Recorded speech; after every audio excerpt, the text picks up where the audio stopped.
አርዕስተ ዜና። በኢትዮጵያ ከ25 ሚሊዮን በላይ ህጻናት የፖሊዮ ክትባት ይወስዳሉ ተባለ። በጎረቤቷ ላይ አሲድ በመድፋት የመግደል ሙከራ የፈጸመችው ግለሰብ በ9 ዓመት ከ8 ወር ጽኑ እስራት ተፈረደባት። ክቡራን ውድ አዳማጮቼ አርዕስተ ዜናውን አቅርቤያለሁ። ዜናውን እስከ መጨረሻው እንድትከታተሉኝ በአክብሮት እጠይቃለሁ። በኢትዮጵያ ከ25 ሚሊዮን በላይ ህጻናት የፖሊዮ ክትባት ይወስዳሉ ተባለ። የኢትዮጵያ የህብረተሰብ ጤና ማዕከል ቤት ለቤት የሚካሄደውን 4ኛ ዙር የተቀናጀ የፖሊዮ ክትባት ዘመቻ ላይ ትኩረት ይደረጋል። ውጤታማ የግንዛቤ ማስጨበጫ መድረክ በአዳማ ከተማ ተካሂዷል። የመድረኩ ዋና ዓላማ ክትባቱ የኢትዮጵያ ህዝብ በሙሉ ተደራሽ እንዲሆን ለማስቻል በዘመቻው አፈጻጸም ላይ የመገናኛ ብዙሃን ባለሙያ እና ባለድርሻ አካላት ያላቸውን ሚና ማጠናከር ነው። በመድረኩ ላይ ለህዝብ ተደራሽ የሆነው የመገናኛ ብዙሃን ባለሙያ እና ከተለያዩ ዘርፎች የተወጣጡ ባለድርሻዎች አካላት ተገኝተዋል። የዘርፉ ባለሙያ የተለያዩ ገለጻዎችን ተደርገዋል።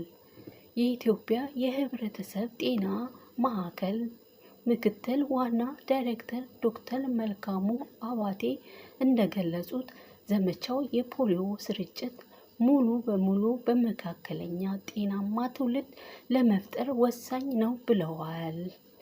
ሁሉም ነዋሪዎች በተለይም የህፃናት ወላጆች፣ አሳዳጊዎች፣ ቤት ለቤት አገልግሎት የሚሰጡ ባለሙያዎች ተቀብለው እድሜያቸው ከ5 ዓመትና ከ5 ዓመት በታች የሆኑ ህፃናቶች በሙሉ እንዲያስከትቡ ጥሪ አቅርበዋል።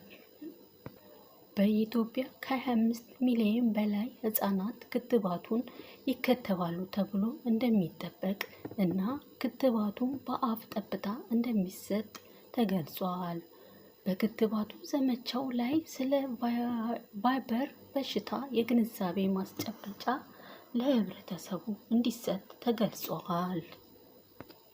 የፖሊዮ በሽታ እጅግ አደገኛና ትውልድ ለአካለ ጉዳት በማድረግ በማህበረሰቡ ላይ ስነ ልቦና፣ ማህበራዊ እና ኢኮኖሚያዊ ጫና የሚያስከትል በመሆኑ ህጻናትን በማስከተብ ልንከላከለው እንደሚገባ ተገልጿል። የማርበርግ ቫይረስ በሽታ ለመከላከል የሚያስችለው ክትባትን በደቡብ ኢትዮጵያ እና ሱዳማ ክልል በተመረጡ አካባቢዎች ለፈቃደኛ ተሳታፊዎች መስጠት ተጀመረ። ክትባቱ በዓለም ዙሪያ በተደረጉ ቅድመ ጥናቶች ደህንነቱ የተረጋገጠ ሲሆን ከ1 ዓመት በፊት በሩዋንዳ በተከሰተው ተመሳሳይ የማርበርግ በሽታ ጥቅም ላይ ውሎ በሽታውን ለመከላከል ተስፋ ሰጪ ውጤቶችን አሳይቷል። ክትባቱ በቅድሚያ ተጋላጭ ለሆኑ ጤና ባለሙያዎች እንዲሁም በቫይረሱ ተይዘው ከነበሩ ሰዎች ጋር ግንኙነት ለነበራቸው በፈቃደኝነት የሚሰጥ ሲሆን ሂደቱ በዓለም ጤና ድርጅት እና በኢትዮጵያ የምግብ እና የመድኃኒት ባለስልጣን መመሪያዎች መሰረት ደረጃውን ጠብቆ ይከናወናል። በሌላ በኩል አዲስ ዜና ደግሞ በጎረቤቷ ላይ አሲድ በመድፋት የመግደል ሙከራ ወንጀል የፈጸመችው ግለሰብ በ9 ዓመት ከ8 ወር ጽኑ እስራት እንድትቀጣ መወሰኑን የአዲስ አበባ ፖሊስ ጠቅላይ መምሪያ አስታውቋል። ተከሳሽ አበበች ቡናሽ የተባለች ግለሰብ ወንጀሉን የፈጸመችው መስከረም 7 ቀን 2018 ዓ.ም ከቀኑ 7 ሰዓት በየካ ክፍለ ከተማ ወረዳ 10 ቅዱስ ጊዮርጊስ ቤተክርስቲያን አካባቢ ነው። ተከሳሽ የግል ተበዳሪ በር ላይ ቆሻሻ ደፍታለች ስትመለስ የግል ተበዳይ ለምን እንደዚህ ታደርጊያለሽ ብላ ብትጠይቃትም ሰዓቱ በተፈጠረው አለመግባባት ተከሳሽ ፊት ላይ አሲድ በመትፋት በግራ አካሏ ላይ ከፍተኛ ጉዳት ማድረሷን በየካ ክፍለ ከተማ ፖሊስ መምሪያ የኮተቤ አካባቢ ፖሊስ ጣቢያ ገልጿል። ፖሊስ የግል ተበዳይ መጎዳት ሪፖርት ከደረሰው ጀምሮ ወዲያውኑ በቦታው ደርሶ ተጎጂን ወደ ሕክምና በመውሰድ እንድትረዳ ማድረግ ተጠቅሟል።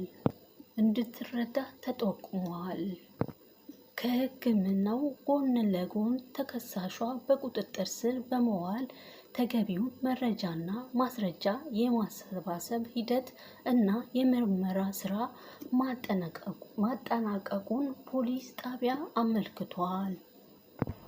በተጠርጣሪዋ ላይ በሕክምና እና በሰው ማስረጃ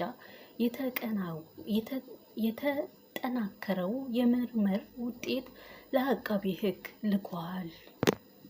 ጉዳዩ በአቃቤ ሕግ ክስ ከተመሰረተ በኋላ ሂደቱ ሲከታተል የቆየው የፌዴራል የመጀመሪያ ደረጃ ጽሕፈት ቤት የካ ምድብ አንደኛ ወንጀል ችሎት ህዳር 16 ቀን 2018 ዓ.ም በዋለው ችሎት በ9 ዓመት ከ8 ወር ጽኑ እስራት እንድትቀጣ ወስኗል።